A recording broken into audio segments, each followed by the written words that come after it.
Charles Dickens' A Christmas Carol, the Preface. I have endeavoured in this ghostly little book to raise the ghost of an idea, which shall not put my readers out of humour with themselves, with each other, with the season, or with me. May it haunt their houses pleasantly, and no one wish to lay it. Their faithful friend and servant, C.D. December 1843. Stave 1. Marley's Ghost. Marley was dead to begin with. There was no doubt whatever about that. The register of his burial was signed by the clergyman, the clerk, the undertaker, and the chief mourner. Scrooge signed it, and Scrooge's name was good upon the change for anything he chose to put his hand to. Old Marley was as dead as a doornail. Mind, I don't mean to say that I know of my own knowledge what there is particularly dead about a doornail. I might have been inclined myself to regard a coffin nail as the deadest piece of ironmongery in the trade. But the wisdom of our ancestors is in the simile, and my unhallowed hand shall not disturb it, or the country's done for. You will therefore permit me to repeat emphatically that Marley was as dead as a doornail. Scrooge knew he was dead? Of course he did. How could it be otherwise? Scrooge and he were partners for I don't know how many years. Scrooge was his sole executor, his sole administrator, his sole assign, his sole residuary legatee, his sole friend, and sole mourner. And even Scrooge was not so dreadfully cut up by the sad event, but that he was an excellent man of business on the very day of the funeral, and solemnized it with an undoubted bargain. The mention of Marley's funeral brings me back to the point I started from. There is no doubt that Marley was dead. This must be distinctly understood, or nothing wonderful can come of the story I am about to relate. If we were not perfectly convinced that Hamlet's father died before the play began, there would be nothing more remarkable in his taking a stroll at night in an easterly wind upon his own ramparts than there would be in any other middle-aged gentleman rashly turning out after dark in a breezy spot, say St. Paul's churchyard, for instance, literally to astonish his son's weak mind. Scrooge never painted out old Marley's name. There it stood, years afterwards, above the warehouse door, Scrooge and Marley. The firm was known as Scrooge and Marley. Sometimes people new to the business called Scrooge Scrooge, and sometimes Marley. But he answered to both names. It was all the same to him. Oh, but he was a tight-fisted hand at the grindstone, Scrooge. A squeezing, wrenching, grasping, clutching, covetous old sinner. Hard and sharp as flint, from which no steel had ever struck out a generous fire. Secret and self-contained and solitary as an oyster. The cold within him froze his old features, nipped his pointed nose, shriveled his cheek, stiffened his gait, made his eyes red and his thin lips blue, and spoke out shrewdly in his grating voice.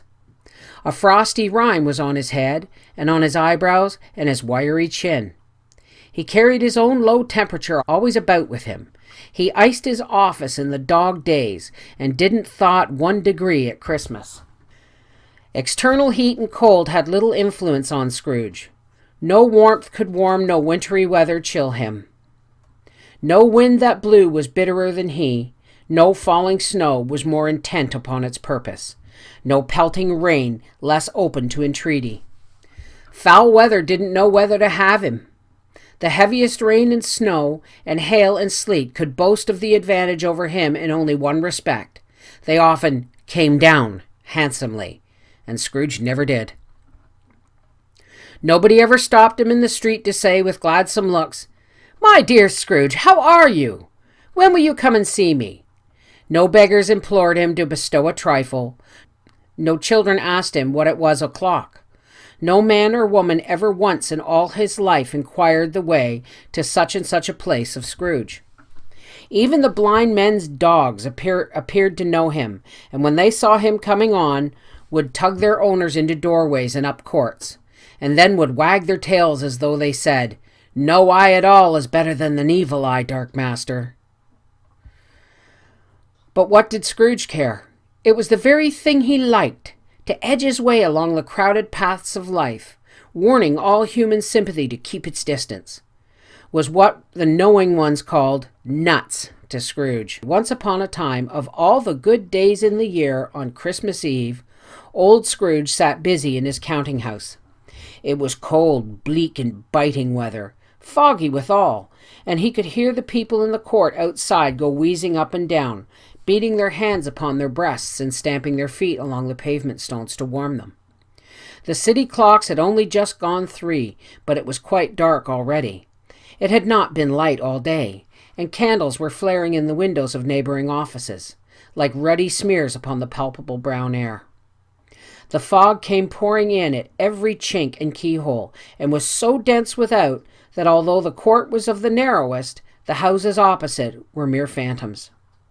To see the dingy cloud come drooping down, obscuring everything, one might have thought that nature lived hard by and was brewing on a large scale.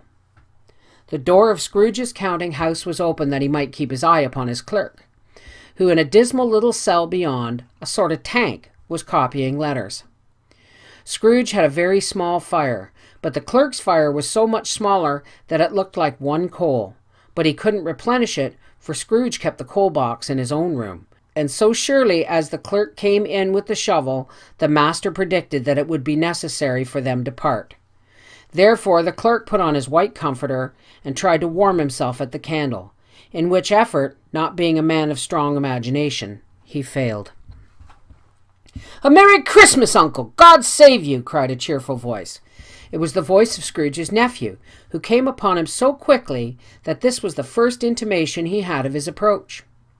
"Bah!" said Scrooge. "Humbug!" He had so heated himself with rapid walking in the fog and frost, this nephew of Scrooge's, that he was all in a glow. His face was ruddy and handsome, his eyes sparkled, and his breath smoked again. "Christmas a humbug, Uncle!" said Scrooge's nephew. "You don't mean that, I'm sure." "I do," said Scrooge. "Merry Christmas! What right have you to be merry? What reason have you to be merry? You're poor enough." "Come then," returned the nephew gaily. "What right have you to be dismal? What reason have you to be morose? You're rich enough." Scrooge, having no better answer ready on the spur of the moment than "Bah!" again, and followed it up with "Humbug!" "Don't be cross, Uncle," said the nephew. "What else can I be?" returned the uncle, "when I live in such a world of fools as this? Merry Christmas! Out upon a Merry Christmas! What's Christmas time to you but a time for paying bills without money? A time for finding yourself a year older but not an hour richer? A time for balancing your books and having every item in 'em through a round dozen of months presented dead against you? If I could work my will," said Scrooge indignantly, "every idiot who goes about with Merry Christmas on his lips should be boiled with his own pudding and buried with a stake of holly through his heart, he should." "Uncle!" pleaded the nephew. "Nephew!" returned the uncle sternly. "Keep Christmas in your own way and let me keep it in mine." "Keep it!" repeated Scrooge's nephew. "But you don't keep it." "Let me leave it alone then," said Scrooge. "Much good it may do you, much good as it ever done you." "There are many things from which I might have derived good, by which I have not profited, I dare say," returned the nephew. "Christmas among the rest. But I am sure I have always thought of Christmas time when it has come around, apart from the veneration due to its sacred name and origin, if anything belonging to it can be apart from that, as a good time, a kind, forgiving, charitable, pleasant time, the only time I know of in the long calendar of the year when men and women seem by one consent to open their shut-up hearts freely and to think of people below them as if they really were fellow passengers to the grave, and not another race of creatures bound on other journeys. And therefore, Uncle, though it has never put a scrap of gold or silver in my pocket, I believe that it has done me good, and will do me good, and I say God bless it." The clerk in the tank involuntarily applauded. Becoming immediately sensible of the impropriety, he poked up the fire and extinguished the last frail spark forever. "Let me hear another sound from you," said Scrooge, "and you'll keep your Christmas by losing your situation. You're quite a powerful speaker, sir," he added, turning to his nephew. "I wonder you don't go into Parliament." "Don't be angry, Uncle. Come, dine with us tomorrow." Scrooge said that he would see him. Yes, indeed, he did. He went the whole length of the expression and said he would see him in that extremity first. "But why?" cried Scrooge's nephew. "Why?" "Why did you get married?" said Scrooge. "Because I fell in love." "Because you fell in love," growled Scrooge, as if that were the only one thing in the world more ridiculous than a Merry Christmas. "Good afternoon." "Nay, uncle, but you never came to see me before that happened. Why give it as a reason for not coming now?" "Good afternoon," said Scrooge. "I want nothing from you. I ask nothing of you. Why cannot we be friends?" "Good afternoon," said Scrooge. "I am sorry with all my heart to find you so resolute. We have never had any quarrel to which I've been a party. But I have made the trial in homage to Christmas, and I'll keep my Christmas humor to the last. So a Merry Christmas, Uncle." "Good afternoon." "And a Happy New Year." "Good afternoon," said Scrooge. His nephew left the room without an angry word notwithstanding.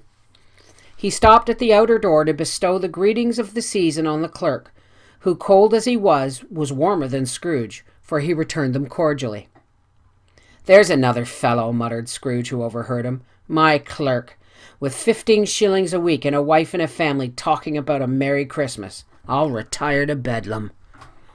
This lunatic, in letting Scrooge's nephew out, had let 2 other people in.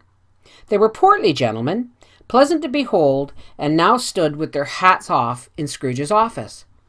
They had books and papers in their hands and bowed to him. "Scrooge and Marleys, I believe," said one of the gentlemen, referring to his list. "Have I the pleasure of addressing Mr. Scrooge or Mr. Marley?" "Mr. Marley has been dead these 7 years," Scrooge replied. "He died 7 years ago this very night. We have no doubt his liberality is well represented by his surviving partner," said the gentleman, presenting his credentials. It certainly was, for they had been 2 kindred spirits. At the ominous word liberality, Scrooge frowned and shook his head and handed the credentials back. "At this festive season of the year, Mr. Scrooge," said the gentleman, taking up a pen, "it is more than usually desirable that we should make some slight provision for the poor and destitute, who suffer greatly at the present time. Many thousands are in want of common necessities. Hundreds of thousands are in want of common comforts, sir." "Are there no prisons?" asked Scrooge. "Plenty of prisons," said the gentleman, laying down the pen again. "And the union workhouses?" demanded Scrooge.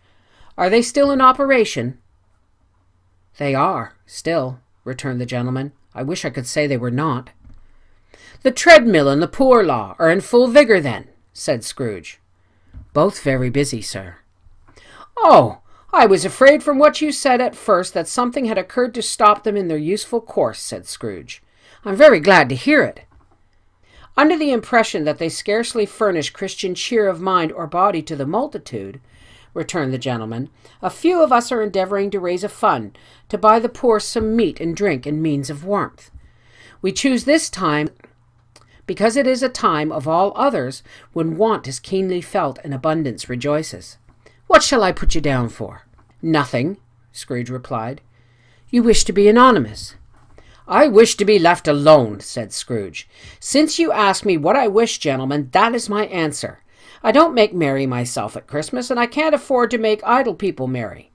I help to support the establishments I have mentioned. They cost enough, and those who are badly off must go there." "Many can't go there, and many would rather die." "If they would rather die," said Scrooge, "they had better do it and decrease the surplus population. Besides, excuse me, I don't know that." "But you might know it," observed the gentleman. "It's not my business," Scrooge returned. "It is enough for a man to understand his own business and not to interfere with other people's. Mine occupies me constantly. Good afternoon, gentlemen." Seeing clearly that it would be useless to pursue their point, the gentleman withdrew. Scrooge resumed his labours with an improved opinion of himself and in a more facetious temper than was usual with him. Meanwhile the fog and darkness thickened so that people ran about with flaring links, proffering their services to go before horses and carriages and conduct them on their way. The ancient tower of a church, whose gruff old bell was always peeping slyly down at Scrooge out of a Gothic window in the wall, became invisible and struck the hours and quarters in the clouds, with tremendous vibrations afterwards, as if its teeth were chattering in its frozen head up there. The cold became intense. In the main street at the corner of the court, some laborers were repairing gas pipes, and had lighted a great fire in a brazier, round which a party of ragged men and boys were gathered, warming their hands and winking their eyes before the blaze in rapture. The water plug being left in solitude, its overflowings sullenly congealed, and turned to misanthropic ice.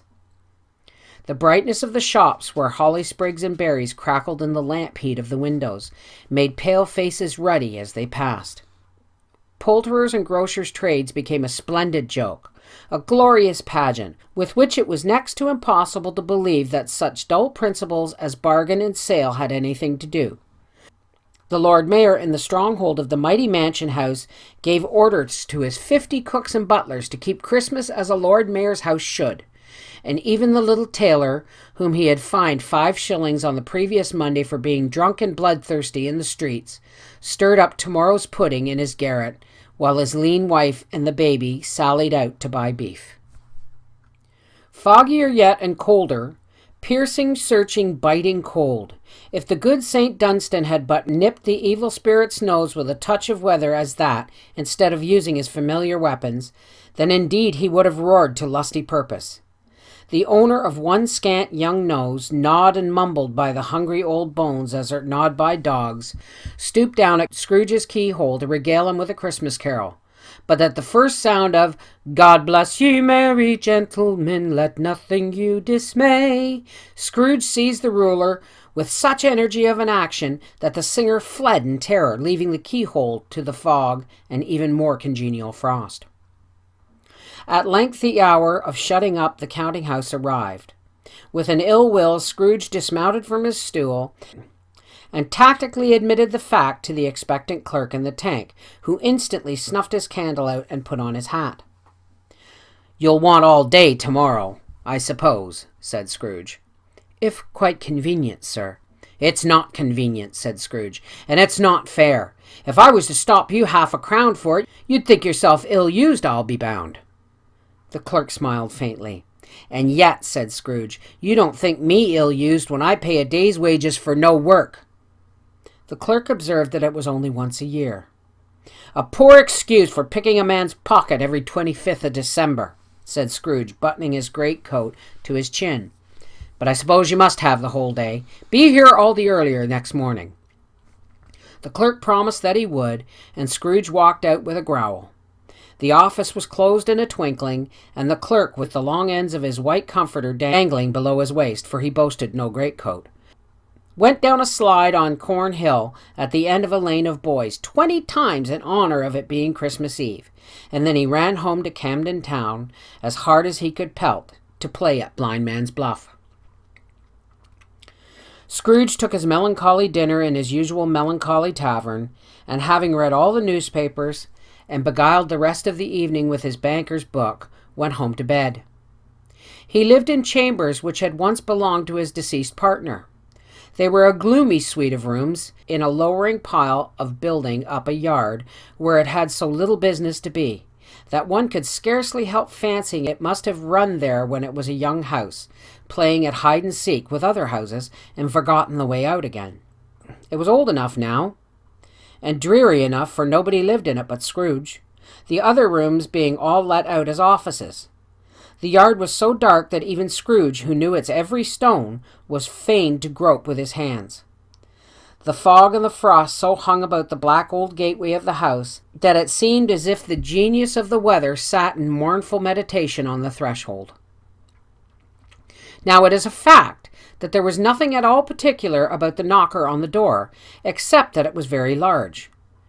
It is also a fact that Scrooge had seen it night and morning during his whole residence in that place. Also that Scrooge had as little of what is called fancy about him as any man in the city of London, even including, which is a bold word, the corporation, aldermen, and livery. Let it also be borne in the mind that Scrooge had not bestowed one thought on Marley since his last mention of his 7 years dead partner that afternoon. And then let any man explain to me, if he can, how it happened that Scrooge, having his key in the lock of the door, saw in the knocker, without its undergoing any intermediate process of change, not a knocker, but Marley's face. Marley's face. It was not in impenetrable shadow as the other objects in the yard were, but had a dismal light about it, like a bad lobster in a dark cellar.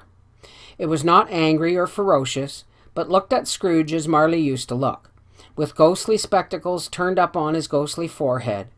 The hair was curiously stirred, as if by breath or hot air, and though the eyes were wide open, they were perfectly motionless. That and its livid color made horrible, but its horror seemed to be in spite of the face and beyond its control, rather than a part of its own expression. As Scrooge looked fixedly at the phenomenon, it was a knocker again. To say that he was not startled, or that his blood was not conscious of a terrible sensation to which it had been a stranger from infancy, would be untrue. But he had put his hand upon the key he had relinquished, turned it sturdily, and walked in, and lighted his candle. He did pause with a moment's irresolution before he shut the door, and he did look cautiously behind it first, as if he half expected to be terrified by the sight of Marley's pigtail sticking out in the hall. But there was nothing on the back of the door except the screws and nuts that held the knocker on, so he said, "Pooh, pooh," and closed it with a bang. The sound resounded through the house like thunder. Every room above and every cask in the wine merchant's cellars below appeared to have a separate peal of echoes of its own. Scrooge was not a man to be frightened by echoes. He fastened the door and walked across the hall and up the stairs, slowly too, trimming his candle as he went. You may talk vaguely about driving a coach and six up a good old flight of stairs, or through a bad young Act of Parliament, but I mean to say you might have gotten a hearse up that staircase and taken it broadwise, with the splinter bar towards the wall and the door towards the balustrades, and done it easily. There was plenty of width for that, and room to spare, which is perhaps the reason why Scrooge thought he saw a locomotive hearse going on before him in the gloom. Half a dozen gas lamps out of the street wouldn't have lighted the entry so well, so you may suppose that it was pretty dark with Scrooge's dip. Up Scrooge went, not caring a button for that. Darkness is cheap, and Scrooge liked it. But before he shut his heavy door, he walked through his rooms to see that all was right. He had just enough recollection of the face to desire to do that. Sitting room, bedroom, lumber room, all as they should be. Nobody under the table, nobody under the sofa, a small fire in the grate, spoon and basin ready, and a little saucepan of gruel. Scrooge had a cold in his head. Upon the hob. Nobody under the bed, nobody in the closet, nobody in his dressing gown, which was hanging up in a suspicious attitude against the wall. Lumber room as usual, old fire guard, old shoes, 2 fish baskets, washing stand on 3 legs, and a poker. Quite satisfied, he closed his door and locked himself in. Double locked himself in, which was not his custom. Thus secured against surprise, he took off his cravat, put on his dressing gown and slippers and his nightcap, and sat down before the fire to take his gruel. It was a very low fire indeed, nothing on such a bitter night. He was obliged to sit close to it and brood over it before he could extract the least sensation of warmth from such a handful of fuel. The fireplace was an old one, built by some Dutch merchant long ago, and paved all around with quaint Dutch tiles, designed to illustrate the scriptures. There were Cains and Abels, Pharaoh's daughters, queens of Sheba, angelic messengers, descending through the air on clouds like feather beds, Abrahams, Balthazars, apostles putting off to sea in butter boats, hundreds of figures to attract his thoughts, and yet that face of Marley, 7 years dead, came like the ancient prophet's rod and swallowed up the whole. If each smooth tile had been a blank at first, with power to shape some pictures on its surface from the disjointed fragments of his thoughts, there would have been a copy of old Marley's head on every one. "Humbug!" said Scrooge, and walked across the room. After several turns he sat down again. As he threw his head back in the chair, his glance happened to rest upon a bell. A disused bell that hung in the room, and communicated for some purpose now forgotten with a chamber in the highest story of the building. It was with great astonishment, and with a strange, inexplicable dread, that as he looked at it, he saw this bell begin to swing.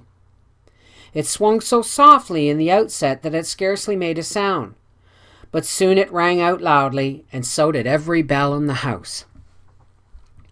This might have lasted a half a minute or a minute, but it seemed an hour. The bells ceased as they had begun, together.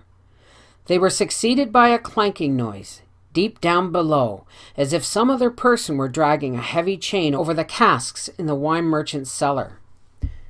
Scrooge then remembered to have heard that ghosts in haunted houses were described as dragging chains. The cellar door flew open with a booming sound, and then he heard the noise much louder on the floors below. Then coming up the stairs. Then coming straight towards his door. "It's humbug still," said Scrooge. "I won't believe it." His color changed, though, when without a pause it came on through the heavy door and passed into the room before his eyes. Upon its coming in, the dying flame leapt up, as though it cried, "I know him, Marley's ghost," and fell again. The same face, the very same, Marley in his pigtail, usual waistcoat, tights, and boots, the tassels on the latter bristling like his pigtail, and his coat skirts and the hair upon his head. The chain he drew was clasped about his middle. It was long and wound about him like a tail, and it was made, for Scrooge observed it closely, of cash boxes, keys, padlocks, ledgers, deeds, and heavy purses wrought in steel. His body was transparent, so that Scrooge, observing him and looking through his waistcoat, could see the 2 buttons on his coat behind. Scrooge had often heard it said that Marley had no bowels, but he had never believed it until now. No, nor did he believe it even now. Though he looked the phantom through and through, and saw it standing before him, though he felt the chilling influence of its death-cold eyes, and marked the very texture of the folded kerchief bound about its head and chin, which wrapper he had not observed before, he was still incredulous, and fought against his senses. "How now?" said Scrooge, caustic and cold as ever. "What do you want with me?" "Much." Marley's voice, no doubt about it. "Who are you?" "Ask me who I was." "Who were you then?" said Scrooge, raising his voice. "You're particular for a shade." He was going to say to a shade, but substituted this as more appropriate. "In life, I was your partner, Jacob Marley." Can you sit down?" asked Scrooge, looking doubtfully at him. "I can." "Do it then." Scrooge asked the question because he didn't know whether a ghost so transparent might find himself in a condition to take a chair, and felt that in the event of it being impossible, it might involve the necessity of an embarrassing explanation. But the ghost sat down on the opposite side of the fireplace as if he were quite used to it. "You don't believe in me," observed the ghost. "I don't," said Scrooge. "What evidence would you have of my reality beyond your senses?" "I don't know," said Scrooge. "Why do you doubt your senses?" "Because," said Scrooge, "a little thing affects them. A slight disorder of the stomach makes them cheats. You may be an undigested bit of beef, a blot of mustard, a crumb of cheese, a fragment of an underdone potato. There's more of gravy than of grave about you, whatever you are." Scrooge was not much in the habit of cracking jokes, nor did he feel in his heart by any means waggish then. The truth is that he tried to be smart as a means of distracting his own attention and keeping down his terror, for the spectre's voice disturbed the very marrow in his bones. To sit staring at those fixed glazed eyes in silence for a moment would play, Scrooge felt, the very deuce with him. There was something very awful, too, in the spectre's being provided with an infernal atmosphere of its own. Scrooge could not feel it himself, but this was clearly the case, for though the ghost sat perfectly motionless, his hair and skirts and tassels were still agitated as by the hot vapor from an oven. "You see this toothpick?" said Scrooge, returning quickly to the charge, for the reason just assigned, and wishing, though it were only for a second, to divert the vision's stony gaze from himself. "I do," replied the ghost. "Well, you're not looking at it," said Scrooge. "But I see it," said the ghost, notwithstanding. "Well," returned Scrooge, "I have but to swallow this and be for the rest of my days persecuted by a legion of hobgoblins, all of my own creation. It's humbug, I tell you, humbug!" At this, the spirit raised a frightful cry, and shook its chain with such a dismal and appalling noise that Scrooge held on tight to his chair to save himself from falling in a swoon. But how much greater was his horror when the phantom, taking off the bandage around his head as if it were too warm to wear indoors, its lower jaw dropped down upon its breast. Scrooge fell upon his knees and clasped his hands before his face. "Mercy," he said. "Dreadful apparition, why do you trouble me?" "Man of the worldly mind," replied the ghost, "do you believe in me or not?" "I do," said Scrooge. "I must, but why do spirits walk the earth? And why do they come to me?" "It is required of every man," the ghost returned, "that the spirit within him should walk abroad among his fellow men, and travel far and wide. And if that spirit does not go forth in life, it is condemned to do so after death. It is doomed to wander through the world. Oh, woe is me! And witness what it cannot share, but might have shared on earth and turned to happiness." Again the spectre raised a cry, and shook its chain and wrung its shadowy hands. "You are fettered," said Scrooge, trembling. "Tell me why." "I wear the chain I forged in life," replied the ghost. "I made it link by link, and yard by yard I girded it on of my own free will, and of my own free will I wore it. Is its pattern strange to you?" Scrooge trembled more and more. "Or would you know," pursued the ghost, "the weight and length of the strong coil you bear yourself? It was full as heavy and as long as this 7 Christmas Eves ago. You have labored on it since. Ah, it is a ponderous chain." Scrooge glanced about him on the floor in expectation of finding himself surrounded by some 50 or 60 fathoms of iron cable, but he could see nothing. "Jacob," he said imploringly, "old Jacob Marley, tell me more. Speak comfort to me, Jacob." "I have none to give," the ghost replied. "It comes from other regions, Ebenezer Scrooge, and is conveyed by other ministers to other kinds of men. Nor can I tell you what I would. A very little more is all permitted to me. I cannot linger anywhere. My spirit never walked beyond our counting house. Mark me, in life my spirit never roved beyond the narrow limits of our money-changing hole, and weary journeys lie before me." It was a habit with Scrooge, whenever he became thoughtful, to put his hands in his breeches pockets. Pondering on what the ghost had said, he did so now, but without lifting up his eyes, or getting off his knees. "You must have been very slow about it, Jacob," Scrooge observed in business-like manner, though with humility and deference. "Slow!" the ghost repeated. 7 years dead," mused Scrooge, "and travelling all this time." "The whole time," said the ghost. "No rest, no peace, incessant torture of remorse." "You travel fast?" said Scrooge. "On the wings of the wind," replied the ghost. "You might have got over a great quantity of ground in 7 years," said Scrooge. The ghost, on hearing this, set up another cry, and clanked its chain so hideously in the dead silence of the night that the ward should have been justified in indicating it for nuisance.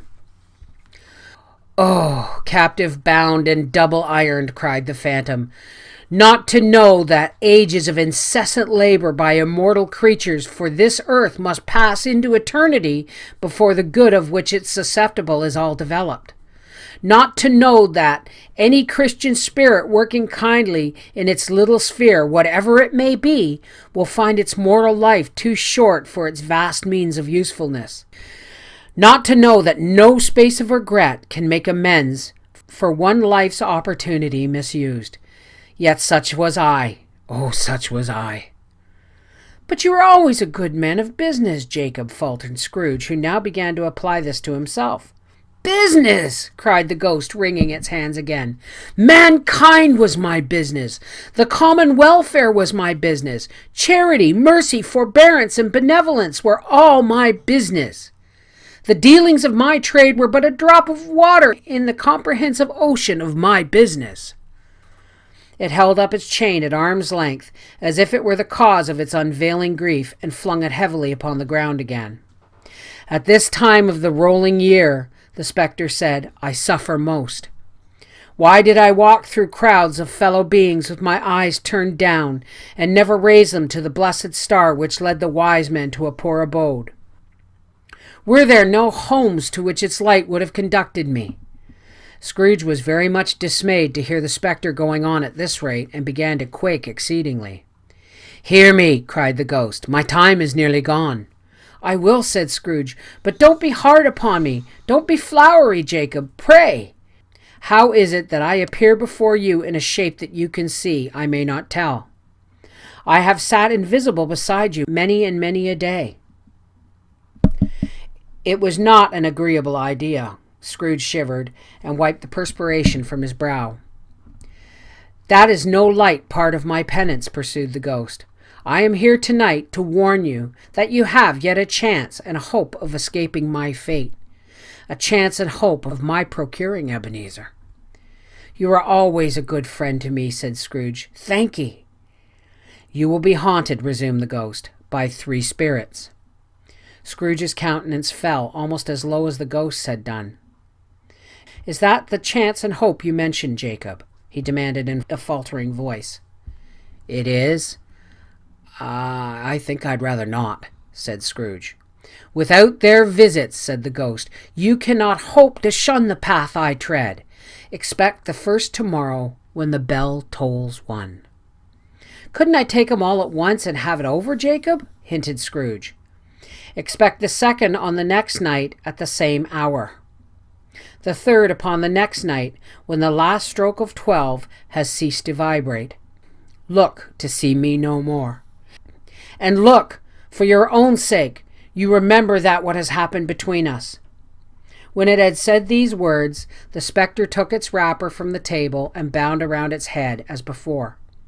Scrooge knew this by the smart sound its teeth made when the jaws were brought together by the bandage. He ventured to raise his eyes again, and found his supernatural visitor confronting him in an erect attitude, with its chain wound over and over its arm. The apparition walked backwards from him, and at every step it took, the window raised itself a little, so that when the spectre reached it, it was wide open. It beckoned Scrooge to approach, which he did.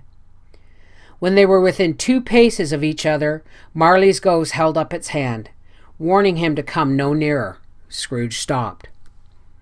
Not so much in obedience as in surprise and fear, for on the raising of the hand he became sensible of confused noises in the air, incoherent sounds of lamentation and regret, wailings inexpressibly sorrowful and self-accusatory.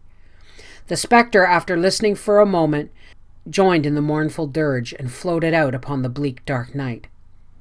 Scrooge followed to the window. Desperate in his curiosity, he looked out. The air was filled with phantoms, wandering hither and thither in restless haste, and moaning as they went. Every one of them wore chains like Marley's ghost. Some few, they might be guilty governments, were linked together, none were free. Many had been personally known to Scrooge in their lives.